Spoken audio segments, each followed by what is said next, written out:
Welcome 10th standard students. Now we are going to learn about Unit 1 Prose 1 the part 2 his first flight. So the previous class, can you recall?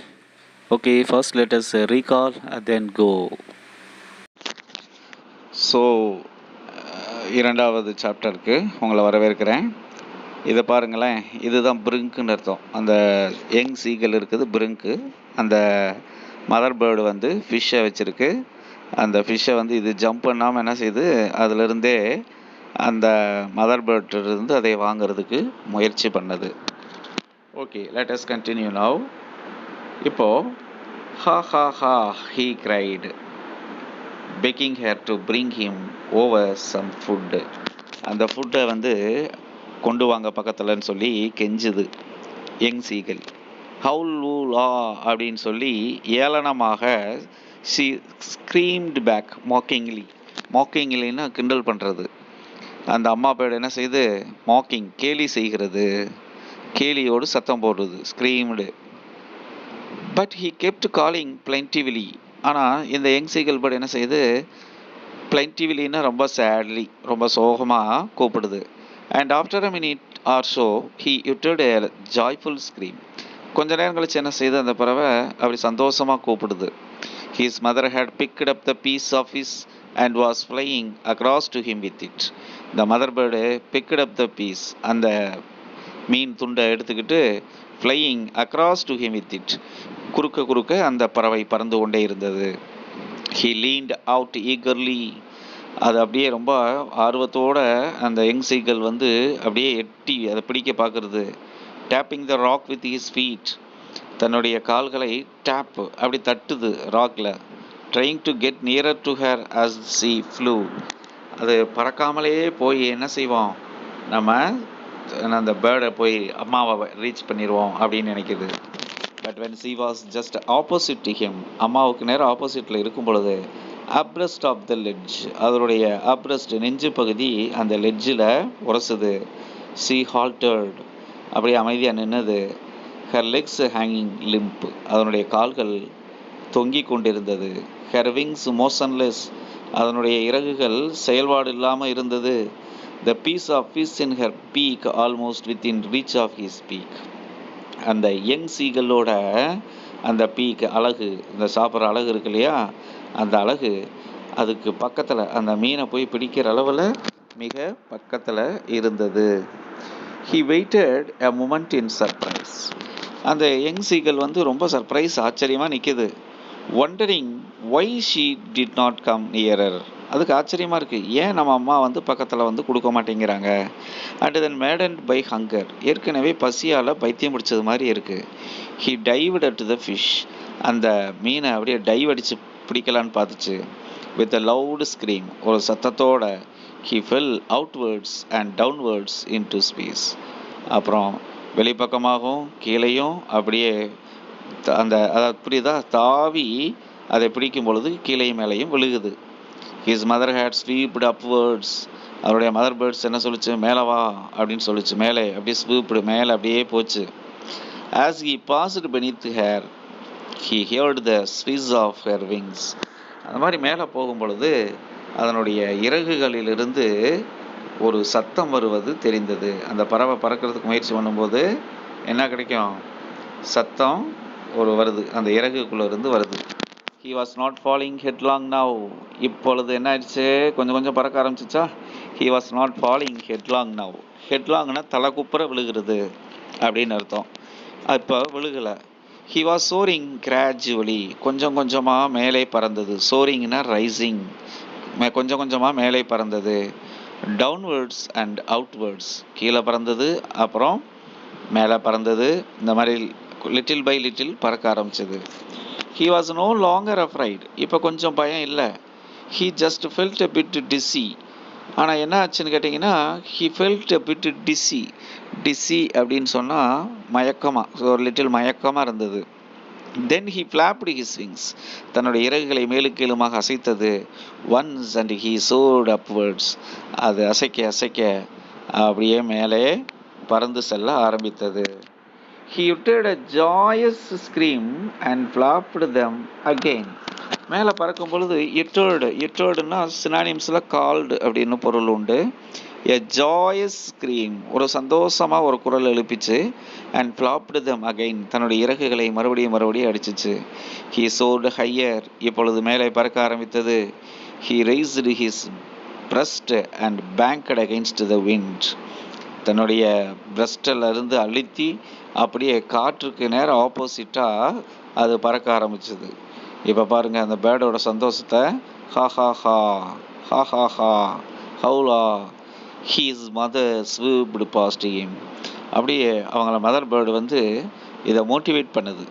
நல்லா இருக்கு மேலே வா வா அப்படின்னு சொல்லி mother bird சொல்லிச்சு. Her wings making a allowed noise, இப்பொழுது அதனுடைய இறகுகளிலிருந்து ஒரு பெரிய சத்தம் வருது.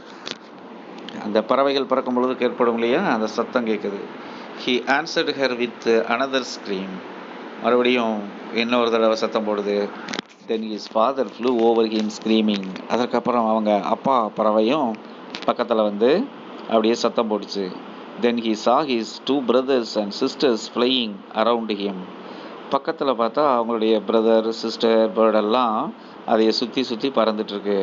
சோரிங் அண்ட் டைவிங், அந்த பறவைகள் மேலே பறந்தது, அப்புறம் டைவ் அடிச்சிச்சு அப்படின்னு சொல்கிறாங்க. Then he forgot that he had not always been able to fly. இப்போ மறந்துருச்சு. He forgot that he had not always been able to fly. நம்மளால் பறக்க முடியாது அப்படின்ட்டு நினச்சிச்சு இல்லையா, அந்த விஷயத்தை இப்போ மறந்துருச்சு. And commenced to dive and soar, shrieking shrilly. இப்போ என்ன கமெண்ட்ஸ் பண்ணாங்கன்னா, டு டைவ் மேலே டைவ் பண்ண, சோர் மேலே பற, ஸ்ரிங்கிங் ஸ்ரிலி நல்லாங்க சத்தம் போட்டு பறந்துக்கிட்டே வா அப்படின்னு சொன்னாங்க. Now he was near the sea. சீக்கு பக்கத்தில் அந்த பறவை போயிடுச்சு. எந்த பறவை? இந்த young seagull. Flying straight over it, நேராக பறக்குது. Facing out over the ocean, அந்த கடலை நோக்கி பறந்தது. He saw vast green sea beneath him. கீழே பார்த்தா பெரிய, வாஸ்ட்னா பெரிய, மிகப்பெரிய அந்த கிரீன் கடல் தெரிந்தது. With a little ridges moving over it, ஒரு சின்ன ஒரு பயம் லைட்டாக இருந்தது. He turned his beak sideways and crowed amusedly. அது என்ன பண்ணுது, தன்னுடைய பீக்கை, தன்னுடைய அந்த அழகை சைடு வைஸில் அப்படியே திரும்பிச்சு. அண்ட் crowd amusedly, அதை பார்க்கும் பொழுது ரொம்ப ஆச்சரியமாக இருந்தது. His parents and his brothers and sisters had landed on the green floor in front of him. அதற்கு முன்னாடியே அந்த பறவை யங் சீக்கிள் போகிறதுக்கு முன்னாடியே அவருடைய பிரதர் இதெல்லாம் கீழே போய் லேண்ட் ஆயிடுச்சு. they were beckoning to him. beckoningனா காலிங் சைலண்ட்லி அப்படின்னு அர்த்தம். சைகை மூலமாக அது என்ன சொல்லுது, காலிங் ரிலி அன்பாக அந்த சத்தத்தோடு கூப்பிட்டது. he dropped his legs to the stand on green sea.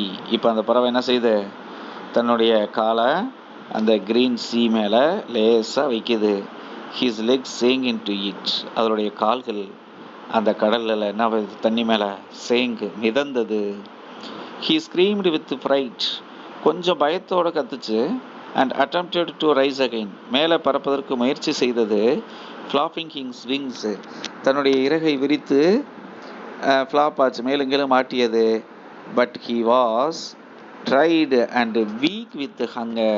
பட்டு என்ன ட்ரை பண்ணாலும் டயர்ட் ஆயிடுச்சு. But he was tired and weak. ஆனால் அந்த பறவை ஏன்னா சாப்பிடல இல்லையா, அதனால் அந்த பறவை ரொம்ப களைப்பாக இருந்தது. and he could not rise exhausted by the strange exercise. ஆனால் அந்த பறவை என்ன செய்யலன்னு பாருங்க, அது could not rise exhausted அப்படின்னா, எக்ஸ்காஸ்டட்னா யூஸ்ட் அப் அப்படின்னு ஒரு மீனிங் உண்டு. யூஸ்ட் அப்பு, கன்சியூம்டு அப்படின்னு அர்த்தம். அதற்கு அந்த ஸ்ட்ரென்த்து இல்லைனாலும் ஒரு புதிய அனுபவம் இல்லையா, பறக்கிறது, அந்த கடலுக்குள்ளே போகிறது வர்றது. ஆகவே it felt very happy. His feet sank into the green sea. அதனுடைய அந்த ஃபீட்டு அப்படியே க்ரீன் சீயில் மிதந்தது. And then his belly touched it and he sang no further. அதனுடைய பெல்லி வயிறு touched it கடலை ஒட்டிச்சு. and he sang no further. அதற்கப்புறம் அது மூழ்கவே இல்லை.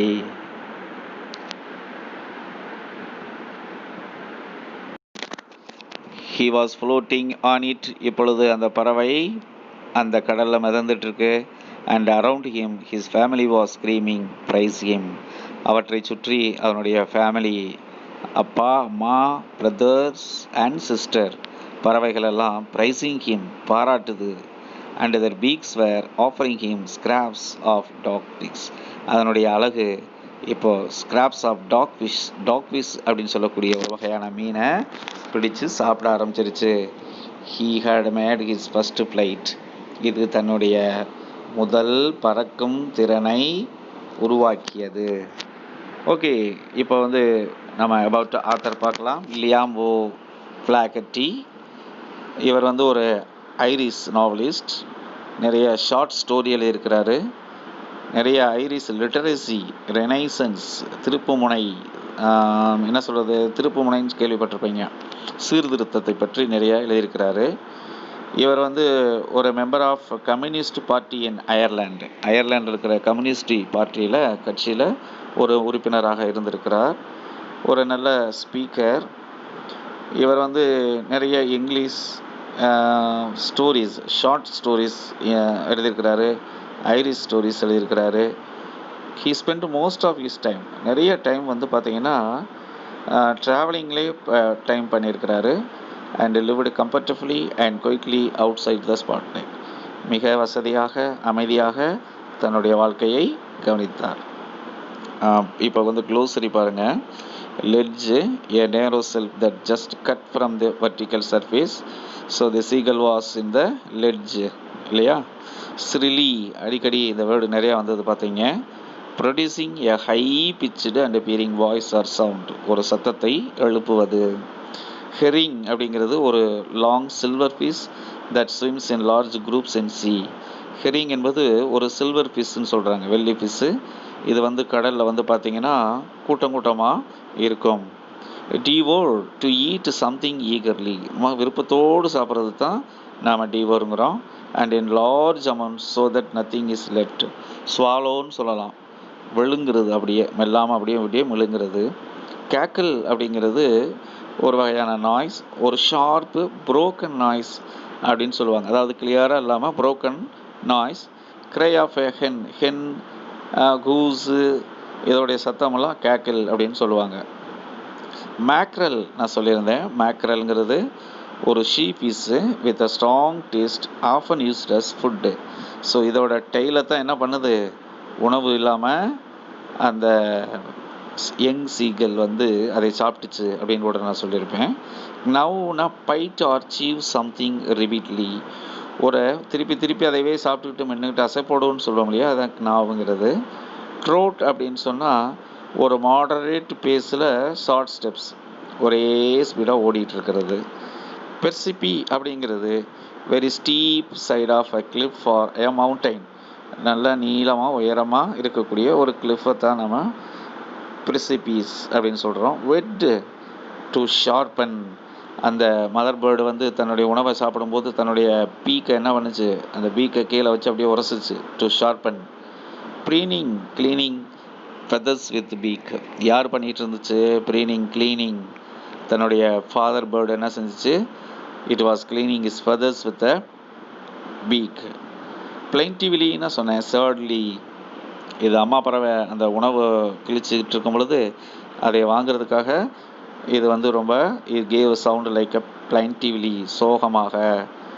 ஸ்வூப் அப்படின்னு சொன்னால் move quickly and easily through the air, காற்றில் வேகமாக பறப்பதை சொல்கிறது. Beckoning, making a gesture with a hand or head to encourage someone to approach or follow, ஒருத்தவங்கள வா வான்னு கூப்பிட்றது, என்கரேஜ் பண்ணி கூப்பிட்றது, வர வைக்கிறது. இதற்கு இன்னொரு மீனிங் இருக்குது. பெகோனிங்னா சைகை மூலமாக ஒருத்தரை நாம் வரவழைப்பது அப்படின்னு நம்ம சொல்லலாம். Okay, 2 mark questions and paragraphs இதெல்லாம் இருக்குது. அதற்கப்புறம் புக் பேக் எக்ஸசைஸில் இருக்கக்கூடிய வெக்காபுலரி இல்லைங்களா, இதையெல்லாம் வந்து தொடர்ந்து அடுத்த வகுப்பில் கிராமர் பார்ட்டில் நான் இதை நடத்துகிறேன். மாணவர்களே, திருப்பி பாருங்கள், என்ஜாய் பண்ணுங்கள். All the best students.